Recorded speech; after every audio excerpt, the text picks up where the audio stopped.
Hello दोस्तों, कैसे हैं आप सभी। नमस्कार, जय हिंद। आशा करता हूं आप सभी लोग अच्छे ही होंगे। दोस्तों, आज के इस वीडियो सेशन में हम हिंदी के प्रमुख टॉपिक विराम चिन्ह को लेकर आए हुए हैं, जो आपके प्रत्येक शिफ्ट में 1 से 2 प्रश्न विराम चिन्ह से जरूर पूछे जाएंगे। तो दोस्तों, ज़्यादा देर न करते हुए हम आपसे एक रिक्वेस्ट करते हुए अपने टॉपिक पर चलेंगे कि अभी तक आप चैनल पर नए हैं तो चैनल को सब्सक्राइब जरूर कर लें और लाइक और शेयर करना न भूलें वीडियो को। और लास्ट में हमें कमेंट करके ज़रूर बता दिया करें कि यह वीडियो सेशन आपको कैसा लगा। तो चलते हैं आपके अपने आज के सेशन पे। विराम चिन्ह से संबंधित आज का हमारा सेशन है। सबसे पहले इसको समझेंगे कि विराम चिन्ह कहते किसे हैं। तो विराम का शाब्दिक अर्थ रुकने या ठहराव से है। किससे? रुकने या ठहराव से है। वाक्य को बोलते या लिखते समय बीच में कहीं थोड़ा बहुत रुकना पड़ता है। वाक्य को बोलते या लिखते समय बीच में कहीं थोड़ा बहुत रुकना पड़ता है, जिससे भाषा स्पष्ट, अर्थवान एवं भावपूर्ण हो जाती है। लिखित भाषा में इस ठहराव को दिखाने के लिए कुछ विशेष चिन्हों का प्रयोग करते हैं। इन्हें ही विराम चिन्ह कहा जाता है। लिखित भाषा में कुछ विशेष चिन्हों का प्रयोग करते हैं इस ठहराव के लिए, जिन्हें विराम चिन्ह कहा जाता है। आपको अच्छे से समझ में आ गया होगा कि विराम चिन्ह कहते किसे हैं। चलते हैं, अब देखते हैं कि विराम चिन्ह के भेद कितने कौन कौन से हैं। तो प्रमुख विराम चिन्ह निम्न हैं। पहला विराम चिन्ह को हम देखेंगे, जिसमें अल्प विराम है। अल्प विराम को कामा भी कहते हैं हम अंग्रेजी में। अब अल्प विराम कहाँ इसका इस्तेमाल किया जाता है? वाक्य में जहाँ थोड़ा रुकना हो या अधिक वस्तुओं, व्यक्ति आदि को अलग करना हो, वहाँ अल्प विराम चिन्ह का प्रयोग किया जाता है। अगर इसके उदाहरण की बात करें तो जैसे राजेश, फिर मैंने रुका, फिर सुरेश, फिर महेश। तो राजेश, सुरेश, महेश, हम थोड़ा ठहराव देके इनको नामों को पढ़ रहे हैं, तो यही अल्प विराम चिन्ह का उद्देश्य है कि आप वहाँ पे थोड़ा ठहराव दीजिए। चलते हैं, अब देख लेते हैं अगला विराम चिन्ह। तो पूर्ण विराम चिन्ह। पूर्ण विराम का प्रयोग किया जाता है कि जब बात पूरी हो जाए या वाक्य समाप्त हो जाए तो वहाँ पूर्ण विराम चिन्ह का प्रयोग किया जाता है। जैसे पानीदार बड़ी बड़ी आँखें, देखिए मेरी बातें पूरी हो गई तो यहाँ पे पूर्ण विराम लग गया। चौड़ा माथा, यहाँ भी वो मेरा वाक्य या कही गई बात मेरी समाप्त हो गई तो यहाँ पे पूर्ण विराम लगा दिया गया। चलते हैं नेक्स्ट पे। नेक्स्ट है कि अर्ध विराम चिन्ह। अर्ध विराम चिन्ह कब लगाया जाता है? तो अल्प विराम से अधिक तथा पूर्ण विराम से कम ठहराव। जहाँ अल्प विराम से अधिक तथा पूर्ण विराम में तो पूरा ठहराव होता है, तो इसलिए पूर्ण विराम से कम ठहराव। जहाँ दो उपवाक्य जिसे और से न जोड़ा जा सके, दो उपवाक्य हों जिसे और से न जोड़ा जा सके, वहाँ अर्ध विराम चिन्ह का प्रयोग किया जाता है। उदाहरण देख लेते हैं इसका कि कल रविवार था, छुट्टी का दिन था, आराम मिला। यहाँ तो पूर्ण विराम लगेगा, पूरा वाक्य खत्म हो गया, तो बीच में देखिए कल रविवार था, यहाँ पे अर्ध विराम चिन्ह का प्रयोग किया गया। छुट्टी का दिन था, अर्ध विराम चिन्ह का प्रयोग किया गया। तो ऐसे हम थोड़ा ठहराव देके इसको पढ़ रहे हैं। कल रविवार था, छुट्टी का दिन था, आराम मिला। ठीक, समझ में आ गया होगा आपको। और इसके चिन्ह को जरूर ध्यान दीजिएगा कि चिन्ह कैसे बनते हैं। चलते हैं नेक्स्ट पे। नेक्स्ट है कि उपविराम या अपूर्ण विराम चिन्ह। इसमें दो बिंदी है जहाँ वाक्य पूरा नहीं होता बल्कि किसी वस्तु अथवा विषय के बारे में बताया जाता है, वहाँ उपविराम या अपूर्ण विराम लगता है। तो उदाहरण देख लेते हैं, जैसे कृष्ण के अनेक नाम हैं। अभी मेरा वाक्य पूरा नहीं हुआ है, अभी मैं कुछ और बताना चाहता हूँ। तो कृष्ण के अनेक नाम है, अब बताना क्या है? मोहन, गोपाल, गिरधर आदि। ठीक, यहाँ पे मैंने बताया कि मोहन, गोपाल, गिरधर आदि। तो यहाँ पे देखिए अपूर्ण विराम लगा हुआ है। चलते हैं नेक्स्ट पे। नेक्स्ट जो है वो प्रश्नवाचक चिन्ह है। प्रश्नवाचक चिन्ह जो है ये देख लीजिए। और कब लगाया जाता है? तो जब कोई वाक्य पूछा जाता है तो वाक्य के अंतर्गत प्रश्न सूचक चिन्ह का प्रयोग किया जाता है। प्रश्नवाचक चिन्ह को प्रश्न सूचक चिन्ह भी कहते हैं, ध्यान दीजिएगा। इसको का प्रयोग किया जाता है तो जब कोई वाक्य पूछा जाता है। तो उसका उदाहरण देख लेते हैं। तुम कहाँ चल दिए? तुम कहाँ चल दिए? तो मैंने पूछा सामने वाले से, तुम कहाँ चल दिए? तो इसमें देखिए प्रश्न सूचक चिन्ह लगा दिया गया है। चलते हैं अगले चिन्ह पे, देखते हैं योजक चिन्ह। योजक चिन्ह देख लीजिए आप ध्यान से। योजक चिन्ह के बारे में अगर पूछ ले तो आपको पता होना चाहिए। अब कब लगाया जाएगा योजक चिन्ह? जब दो शब्दों में परस्पर संबंध स्थापित करने के लिए तथा उन्हें जोड़कर लिखने के लिए योजक चिन्ह का प्रयोग किया जाएगा। और इसे विभाजन चिन्ह भी कहा जाता है। जैसे सीताराम हो गया, देखिए योजक चिन्ह का प्रयोग किया गया है बीच में। माता पिता हो गया, यहाँ पे संबंध स्थापित हो रहा है, योजक चिन्ह का प्रयोग किया गया है। नगर, नगर, इन्हें जोड़कर लिखने का प्रयत्न किया गया है। नगर नगर को तो योजक चिन्ह का प्रयोग किया गया है। जैसे भूखा प्यासा, यहाँ भी भूखा का प्यासा से संबंध स्थापित किया जा रहा है, यहाँ भी योजक चिन्ह का प्रयोग किया गया है। तो समझ में आ गया होगा योजक चिन्ह के बारे में। चलते हैं नेक्स्ट पे। नेक्स्ट है कि अवतरण या उद्धरण चिन्ह। अवतरण या उद्धरण चिन्ह, इसको इन्वर्टेड कामा भी कहते हैं, डबल इन्वर्टेड कामा और सिंगल इन्वर्टेड कामा के रूप में इसे हम जानते हैं। कब इसका प्रयोग किया जाता है अवतरण चिन्ह का?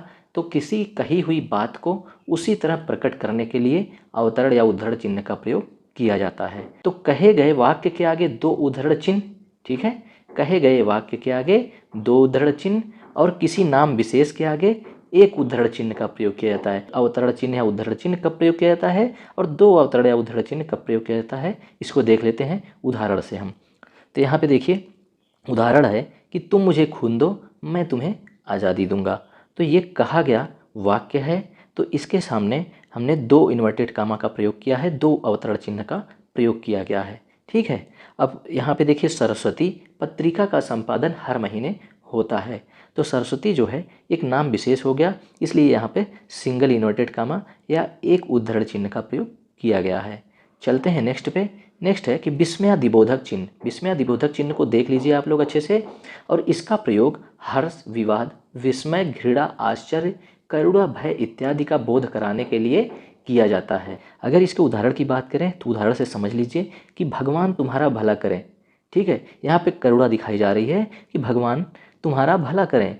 तो करुणा के दौरान जहाँ पे करुणा की भावना आ गई, वहाँ पे देखिए विस्मयादिबोधक चिन्ह का प्रयोग कर दिया गया है। हाय, यहाँ पे देखिए आश्चर्य हो रहा है, बेचारा व्यर्थ में पीटा गया, यहाँ पे आश्चर्य की बात आई तो शब्द प्रयोग किया गया आश्चर्य का, तो वहाँ पे विस्मयादिबोधक चिन्ह प्रयोग कर लिया गया। तो अच्छे से समझ में आ गया होगा। चलते हैं नेक्स्ट पे। नेक्स्ट है कि निर्देशक चिन्ह। अब निर्देशक चिन्ह को देखेंगे। निर्देशक चिन्ह के अगर प्रयोग की बात करें तो इसका प्रयोग विषय, विवाद संबंधी प्रत्येक शीर्षक के आगे, उदाहरण के पश्चात, कथोपकथन के नाम के आगे किया जाता है।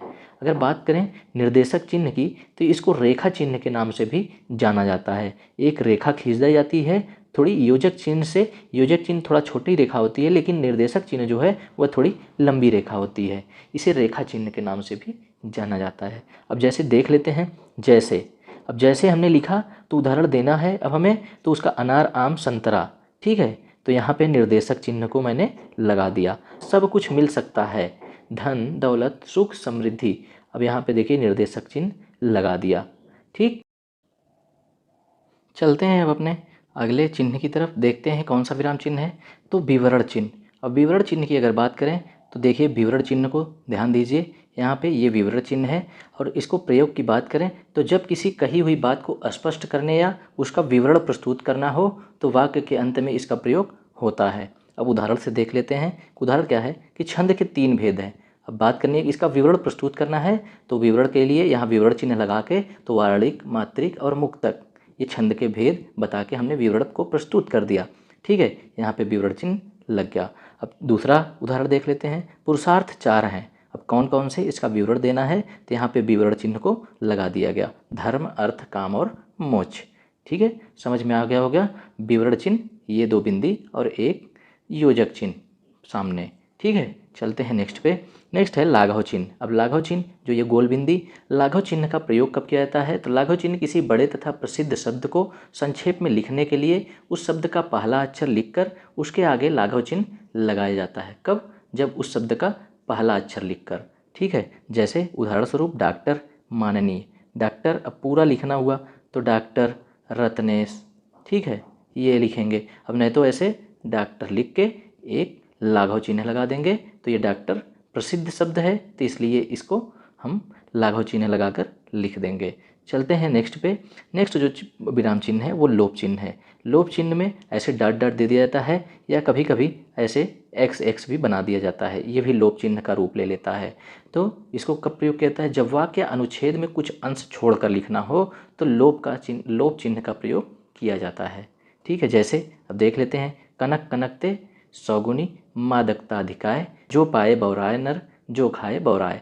तो यहाँ पे इसका लोप कर दिया गया है बीच वाले वाक्य का, तो इसलिए देखिए यहाँ पे लोप सूचक चिन्ह लगा दिया गया है।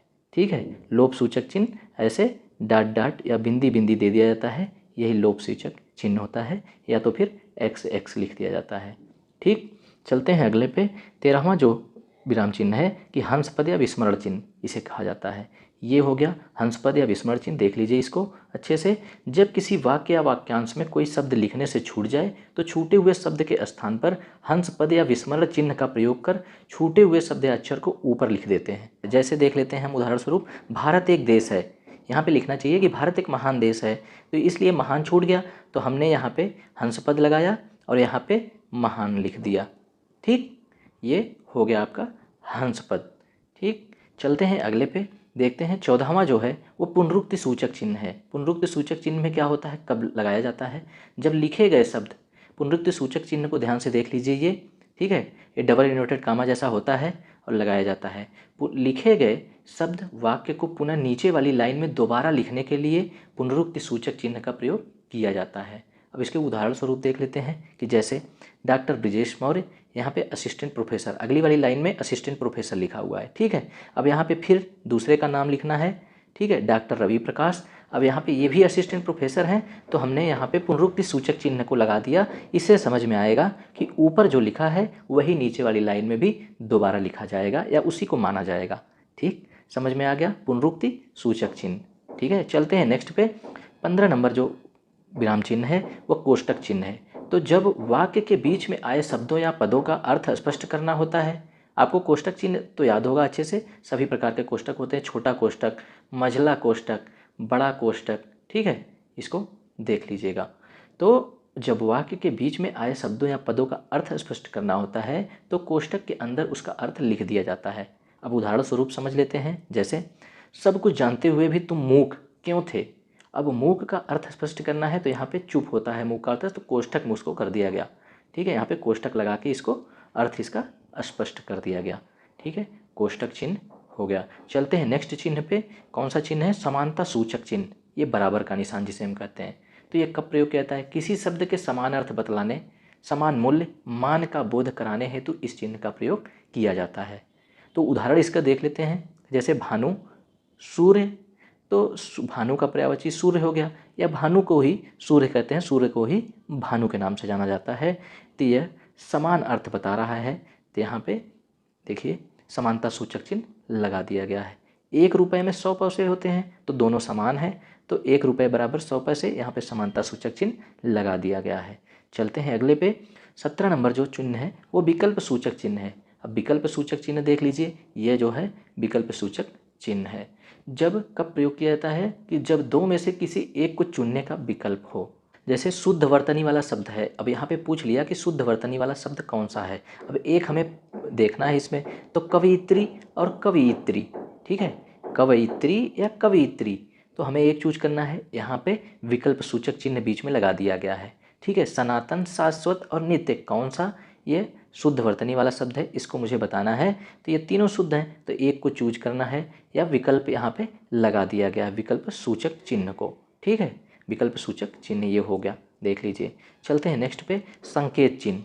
अब संकेत चिन्ह क्या है, संकेत चिन्ह की बात करें तो ये देखिए संकेत चिन्ह, जैसे हमें दर्शाना है कि यहाँ पे कुआं है।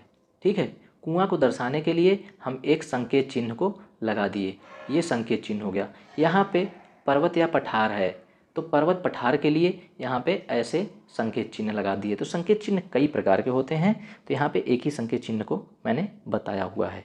ठीक है, नेक्स्ट हमारा है कि इतिश्री या समाप्ति चिन्ह जिसे कहा जाता है।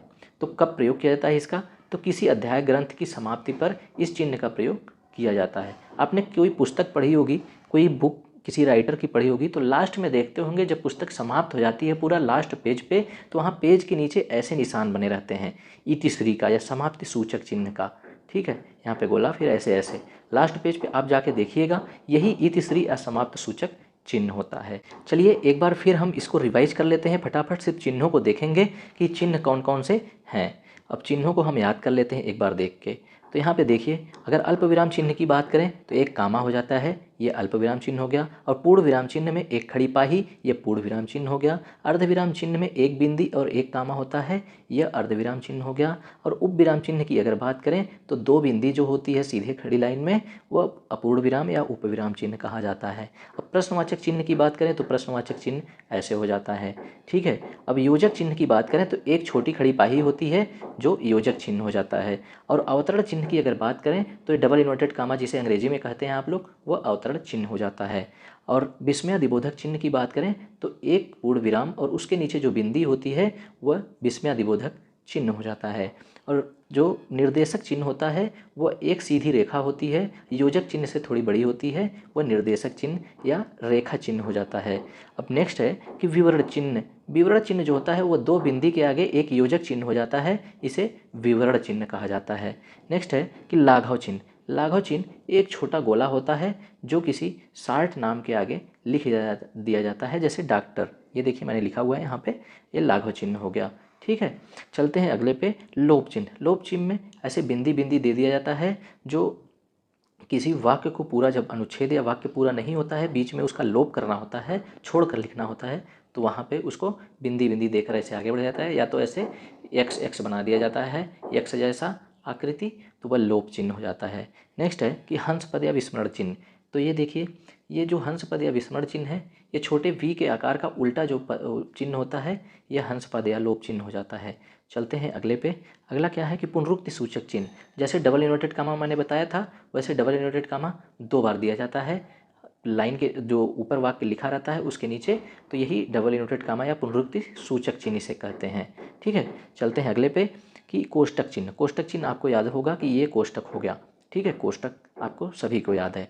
चलते हैं अगले पे, समानता सूचक चिन्ह, मतलब बराबर का जो चिन्ह होता है, दो खड़ी लाइन बराबर में खींची गई हो, समानता सूचक चिन्ह हो गया। विकल्प सूचक चिन्ह में एक टेढ़ी पाही जो खींची जाती है वह विकल्प सूचक चिन्ह हो जाती है। संकेत चिन्ह में कोई भी संकेत होता है, चाहे स्टार का हो जाए या पठार का पिरामिड नुमा हो जाए, तो वह संकेत चिन्ह कहा जाता है। इतिश्री या समाप्ति चिन्ह, तो ऐसे एक योजक चिन्ह दो तीन होते हैं और फिर बीच में ये शून्य का निशान होता है, चिन्ह होता है, और फिर योजक चिन्ह होते हैं, तो ये इतिश्री या समाप्ति सूचक चिन्ह हो गए। तो दोस्तों, आपको यह सेशन अच्छे से समझ में आ गया होगा चिन्हों के बारे, विराम चिन्हों के बारे में। तो आज के सेशन में बस इतना ही। पूरा वीडियो देखने के लिए बहुत बहुत धन्यवाद। कमेंट करके हमें ज़रूर बताएं कि यह वीडियो सेशन आपको कैसा लगा। जय हिंद, जय भारत, धन्यवाद।